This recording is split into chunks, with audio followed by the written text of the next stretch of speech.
അപ്പോൾ ആദ്യമായി നമുക്ക് വേണ്ടത് ഇതാണ്, ചെറുപയർ. വേവിച്ച് വെച്ച ചെറുപയറാണ് നമുക്ക് ആദ്യമായിട്ട് വേണ്ടത്. ഈ ചെറുപയർ ഞാൻ ഒരു കുക്കറിൽ ഇട്ടിട്ട് വെള്ളം ഒഴിച്ച് വേവിച്ചതാണ്. 2 വിസിൽ വരെ ഞാൻ വരുത്തിയിട്ടുണ്ടായിരുന്നു. എന്നിട്ട് വെള്ളം നിങ്ങൾ മൊത്തം ഊറ്റി കളയണം. ആ ചെറുപയറാണ് ഞാനിവിടെ എടുത്തിരിക്കുന്നത്. അപ്പോൾ ഇനി ഇത് നമുക്ക് ഈ ചെറുപയറിൻ്റെ ഈ ഓരോരോ ബോൾസ്, നമ്മൾ സുഖിയൻ ഒരു ബോൾസ് ആയിട്ടല്ലേ ഉണ്ടാവുക, അതൊക്കെ നമുക്ക് ഇങ്ങനെ മുക്കിയിടാൻ വേണ്ടിയിട്ട് നമ്മളിനി ഒരു ഇത് ഉണ്ടാക്കണം, ഒരു സൊല്യൂഷൻ പോലെ നമ്മൾ ഉണ്ടാക്കണം. അതിനായിട്ട് ഫസ്റ്റ് ഞാൻ എടുത്തിരിക്കുന്നത് മൈദയായിരുന്നു. എന്നിട്ട് നമ്മൾ എത്രത്തോളം മൈദ എടുക്കുന്നുണ്ടോ അതിൻ്റെ 1/4 ഭാഗം അരിപ്പൊടി, അതായത് റൈസ് ഫ്ലോർ എടുത്ത് നിങ്ങൾ ഒരു പാത്രത്തിലേക്ക് മാറ്റി വയ്ക്കണം. അതിൽ കുറച്ച് ഉപ്പ്, പിന്നെ ആവശ്യത്തിന് വെള്ളം ചേർത്ത് ഒരു കുഴമ്പ് പരുവത്തിൽ നിങ്ങൾ ഇതുപോലെ നല്ലോണം സ്റ്റിർ ചെയ്തെടുക്കണം. പിന്നെ ദോശയ്ക്കൊക്കെയുള്ള മാവ് പോലെ ഇത് നല്ലോണം ഇങ്ങനെ ആയിരിക്കണം.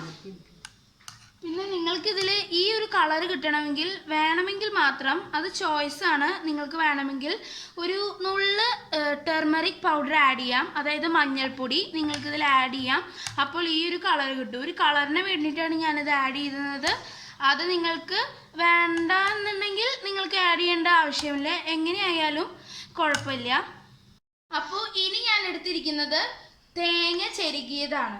അപ്പോൾ നിങ്ങൾ ഈ തേങ്ങ ചിരകിയതിന് ശേഷം കുറച്ച് ഏലക്ക വേണമെങ്കിൽ പൊടിച്ച് ചേർക്കാം. അപ്പോൾ അത് നിങ്ങൾക്ക് നല്ല ഒരു ഫ്ലേവർ തരും. ഇനി അത് ഇതിലേക്ക് മിക്സ് ചെയ്യാം. അതിനുശേഷം ഈ തേങ്ങ ഈ നമ്മൾ വേവിച്ച് വെച്ചിരിക്കുന്ന ചെറുപയറിലേക്ക് മിക്സ് ചെയ്യാം. ഇനി അതിനുശേഷം ഞാനിവിടെ എടുത്തിരിക്കുന്നത് നല്ല പൊടി പഞ്ചസാരയാണ്. അപ്പോൾ ഈ പഞ്ചസാര നമ്മൾ നോർമൽ കടയിൽ നല്ല വാങ്ങാൻ കിട്ടുന്ന പഞ്ചസാരയാണ്. അപ്പോൾ ഈ പഞ്ചസാര ഞാനിപ്പോൾ ഈ നമ്മളുടെ തേങ്ങ ചിരകിയതിലേക്കും നമ്മളുടെ ചെറുപയർ വേവിച്ച് വെച്ചിരിക്കുന്നതിലേക്കും നമ്മളിത് ആഡ് ചെയ്യാൻ പോവുകയാണ്. ഞാനിപ്പോൾ ഇതിൻ്റെ പകുതിയാണ് ആഡ് ചെയ്യുന്നുള്ളൂ. പിന്നെ നിങ്ങളുടെ മധുരത്തിനനുസരിച്ച് നിങ്ങൾക്ക് ആഡ് ചെയ്യാവുന്നതാണ്. ചിലവർക്ക് കൂടുതൽ മധുരം ഇഷ്ടമായിരിക്കും, ചിലവർക്ക് കുറവ് മധുരം ഇഷ്ടമായിരിക്കും. അപ്പോൾ അതിനനുസരിച്ച് നിങ്ങൾക്കിത് ആഡ് ചെയ്യാം. നമുക്കിനി ഇതെല്ലാം കൂടി നല്ലോണം മിക്സ് ചെയ്യാം.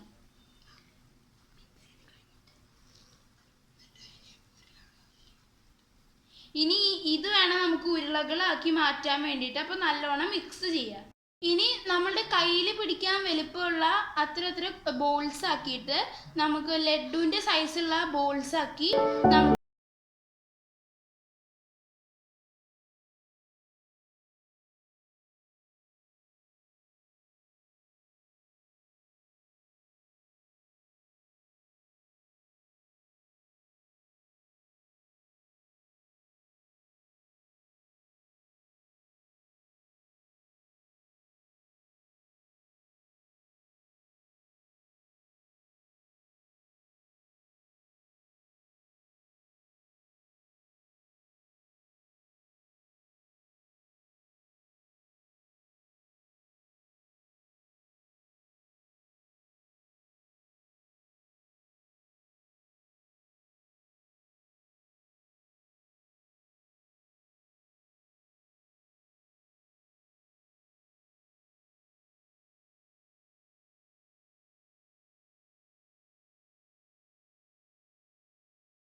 ഇത് കഴിക്കാനും അതുപോലെ തന്നെ നല്ല ടേസ്റ്റാണ്.